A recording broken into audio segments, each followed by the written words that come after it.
हम किसानों की करेंगे, किसानों की फसल की करेंगे और फसल के भुगतान की करेंगे। सीधी अदायगी। जी हां, डीबीटी को लेकर विवाद के बीच अब किसानों की फसल मंडियों में पहुंच भी रही है। हरियाणा और पंजाब का हम जिक्र कर रहे हैं और इस बीच किसानों के खातों में सीधा पैसा जा भी रहा है। एफसीआई की तरफ से कुछ आंकड़े जारी किए गए हैं और इन आंकड़ों के मुताबिक 15 अप्रैल तक करीब 750 करोड़ रुपए किसानों के खातों में सीधा ट्रांसफर किया जा चुका है। ये एक बड़ी खबर है।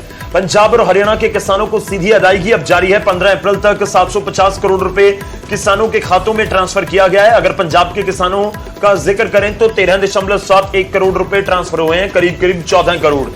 पंजाब में 18.24 लाख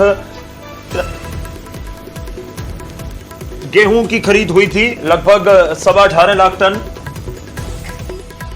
और हरियाणा के किसानों के खाते में 735 करोड़ रुपए ट्रांसफर हुए हैं। आपको बता दें कि हरियाणा में जो खरीद है वो 1 तारीख से शुरू हुई और पंजाब में 10 तारीख से, इसलिए थोड़ा सा आपको लग रहा होगा कि पंजाब में किसानों को कम पैसा अभी पहुंचा है, हरियाणा में ज्यादा पहुंच गया। इसकी एक वजह यह है कि अभी यहां पर खरीद की प्रक्रिया पंजाब में शुरू हुई है, हरियाणा में 1 तारीख से शुरू हो गई थी। आपको बता दें कि 36.30 लाख टन गेहूं की खरीद हुई है हरियाणा में अभी तक। 15 अप्रैल तक ये आंकड़े हैं और सीधी अदायगी को लेकर बहुत विवाद हुआ था। सीधी अदायगी के हक में आड़ती और किसान नहीं थे, लेकिन इस सबके बीच आपको बता दें कि हो भी रही है अदायगी और किसानों के खातों में पैसे जा भी रहे हैं। सीधा रुख करते हैं चंडीगढ़ से, हमारे सहयोगी इस समय हमारे साथ जुड़ रहे हैं अंकित दुदानी। अंकित का रुख करेंगे। अंकित, सीधी अदायगी हो रही है, किसान और आड़तीय क्या खुश हैं? खासतौर पर किसानों का अगर जिक्र करें, क्योंकि आड़तियों के हाथों में पैसा नहीं आ रहा तो लग नहीं रहा कि वो ज्यादा खुश होंगे। एक और चीज समझना चाहेंगे, आपसे पहले भी बात हुई थी, आपने कहा था कि विरोध अभी भी है इस चीज को लेकर, तो ये क्या किसी स्पेसिफिक मंडी, किसी क्षेत्र, जिले तक सीमित है या ऑल ओवर हरियाणा की अगर हम बात करें तो अभी डायरेक्ट पेमेंट को लेकर विवाद है और विरोध है? अंकित। बिल्कुल बिल्कुल बिल्कुल गौरव, जो डायरेक्ट पेमेंट की बात थी वो सरकार ने पिछले साल भी ये कहा था कि डायरेक्ट पेमेंट किसानों को की जाएगी, लेकिन इस साल फिर से ये कहा गया कि डायरेक्ट पेमेंट किसानों को की जाएगी और कर भी रही है। अब की बार पूरी तरह से सरकार भी अड़ी हुई है। हालांकि आड़ती, जो आपने भी कहा कि खुश नहीं है, आड़तियों ने विरोध किया, आड़तियों ने हड़तालें की। हड़तालें करने के बाद सरकार से बातचीत हुई, मुख्यमंत्री से बातचीत हुई और जो मांगे थी आड़तियों की वो मान ली गई, लेकिन इस मांग के ऊपर सहमति नहीं बनी और आड़तियों की। लेकिन आड़तियों का ये जरूर कहना था कि सरकार अगर चाहे तो डायरेक्ट पेमेंट दे, लेकिन जो किसान आड़तियों के माध्यम से पेमेंट लेना चाहते हैं उनको आड़तियों के माध्यम से पेमेंट दी जाए। लेकिन सरकार इस बात पर भी नहीं मानी। उनका यही कहना था कि किसानों की पेमेंट है, किसानों को सीधी दी जाएगी। हालांकि जब एक आपने भी सुना होगा कि भाषण भी वायरल होता था सुषमा स्वराज का, जो अब दिवंगत हो गई है, बीजेपी की नेता थी, वो ये कहती थी कि आड़ती और किसान का कहीं ना कहीं चोली दामन का साथ है और वो उनका सुख दुख का साथी है। लेकिन बीजेपी उस समय कुछ और कहती थी, अब सत्ता में है तो कुछ और कहती है। और अब वो पेमेंट कर भी दी गई है, लगभग 700 से ज्यादा करोड़ रुपए की पेमेंट किसानों को सीधी की गई है।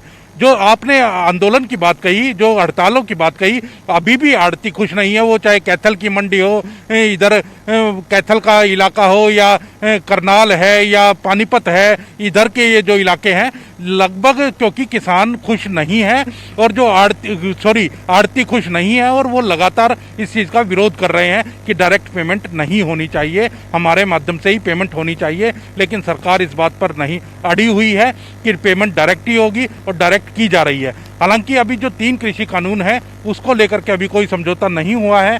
जब कोई समझौता होगा तो क्या पता उसमें ये मांग मनवा ली जाए कि 3 कृषि कानूनों के माध्यम से ही कि डायरेक्ट पेमेंट नहीं होगी, आड़तियों के माध्यम से पेमेंट होगी। क्योंकि किसान नेता लगातार ये अंदेशा जता रहे थे कि अगर आड़तियों के माध्यम से पेमेंट नहीं होगी, डायरेक्ट किसानों को पेमेंट होगी, तो अभी तो ये अच्छा लग रहा है, लेकिन मंडियां खत्म हो जाएंगी।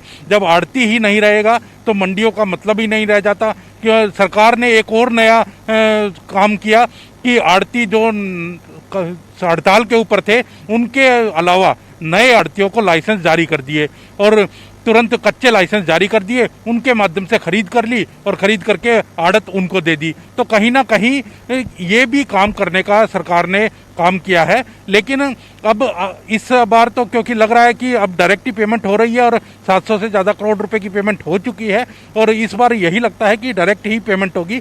अब जब ये 3 कृषि कानून इम्प्लीमेंट होते हैं नहीं होते हैं, क्या समझौता होता है, इसके बाद ये देखा जाएगा कि डायरेक्ट ही पेमेंट होती है किसानों को या फिर सरकार इस बात को मान लेती है कि आड़तियों के माध्यम से ही पेमेंट की जाएगी। लेकिन आड़ती अभी भी खुश नहीं है।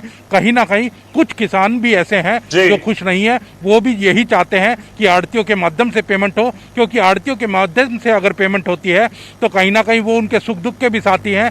आज कहीं ना कहीं कुछ पैसा वो उधार भी ले लेते हैं उनसे, ब्याह शादी के लिए या घर में कोई कार्यक्रम होता है तो या कोई मजबूरी होती है तो वो आड़तियों का और किसान का रिश्ता बना रहता है। लेकिन अब जब डायरेक्ट पेमेंट होगी तो आड़ती और किसान का कहीं ना कहीं रिश्ता आपस में टूटेगा और टूटेगा तो उसका नुकसान दोनों को ही होने वाला है। जी शुक्रिया अंकित, धन्यवाद हमारे साथ जुड़ने के लिए, इस पूरी बातचीत के लिए। एक चीज तो साफ है कि अगर हम कहें कि डीबीटी को लेकर पिक्चर क्लियर है कि सब मान गए, ऐसा तो अभी नजर नहीं आ रहा। लेकिन क्या ये धीरे धीरे सिस्टम में आड़ती और किसान खुद को ढाल लेंगे कि अब यही होगा और यही ऑप्शन है हमारे पास? ये एक बड़ा सवाल जरूर है। लेकिन आपको बता दें कि इस बार जो लग रहा है कि डायरेक्ट पेमेंट ही होगी, यानी कि किसानों के खाते में सीधा पैसा आएगा। और एक बार शुरुआत हो गई तो फिर आगे से तो लगभग ये क्लियर है कि इस सिस्टम के ऊपर ही सारे आगे चलेंगे। लेकिन जो अंकित बार बार जिक्र कर रहे थे कि कृषि कानूनों को लेकर एक गतिरोध है, जब उसको लेकर कोई समझौता होगा या उसको लेकर कोई समाधान निकाला जाएगा तो हो सकता है कि डायरेक्ट पेमेंट को लेकर भी किसानों की तरफ से या फिर जो संगठन है उनकी तरफ से कोई ना कोई अपनी मांग रखी जाए और उसके ऊपर कोई फैसला सरकार की तरफ से किया जाए।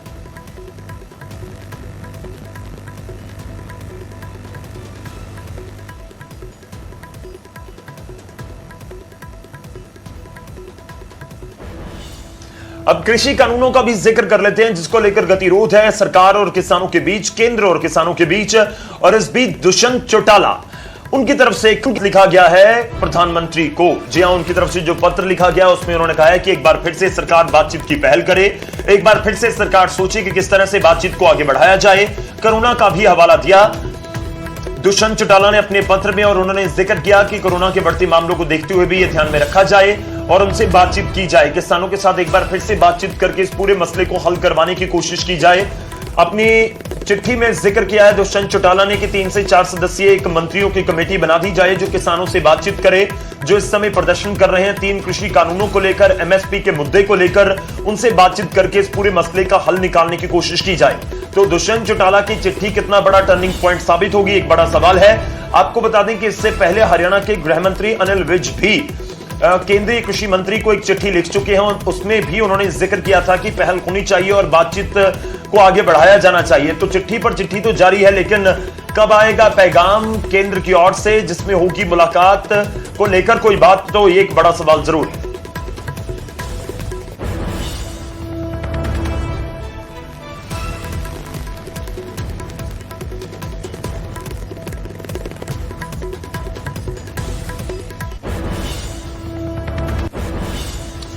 तो एक तरफ तो दुष्यंत चौटाला की तरफ से चिट्ठी लिखी गई है प्रधानमंत्री को, और वहीं दूसरी ओर अभय चौटाला के निशाने पर हैं दुष्यंत चौटाला और जेजेपी। अभय चौटाला नसीहत दे रहे हैं कि अगर आपको वाकई में ही किसानों की चिंता है तो फिर सरकार से समर्थन वापस ले लीजिए। हरियाणा में आपको बता दें बीजेपी प्लस जेजेपी की सरकार है, दोनों पार्टियों के गठबंधन से सरकार 2019 के चुनाव के बाद, क्योंकि किसी को स्पष्ट बहुमत नहीं था तो 2019 के चुनाव के बाद यह सरकार बनी थी। और इस बीच अभय चौटाला दुष्यंत चौटाला पर निशाना साध रहे हैं और कह रहे हैं कि कल तक कहते थे कि किसान है ही कहां, यहां पर तो किसान बैठे ही नहीं, आज चिट्ठी लिख रहे हैं। ये दुष्यंत चौटाला पर निशाना साध रहे हैं। उन्होंने कहा कि अगर किसान हितैषी हैं तो सरकार से समर्थन वापस ले लीजिए, देवीलाल की नीतियों में विश्वास है तो सरकार से समर्थन आप वापस ले लीजिए। नसीहत भी है, निशाना भी है।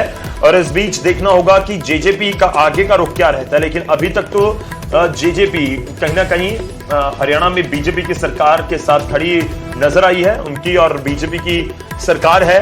लेकिन इस बीच चिट्ठी जो लिखी गई है उसको भी लेकर बहुत सारे कयास लगाए जा रहे हैं कि क्या एक टर्निंग पॉइंट बातचीत को लेकर हो सकता है जो सरकार और किसानों के बीच फिलहाल बंद है पिछले करीब 3 महीनों से।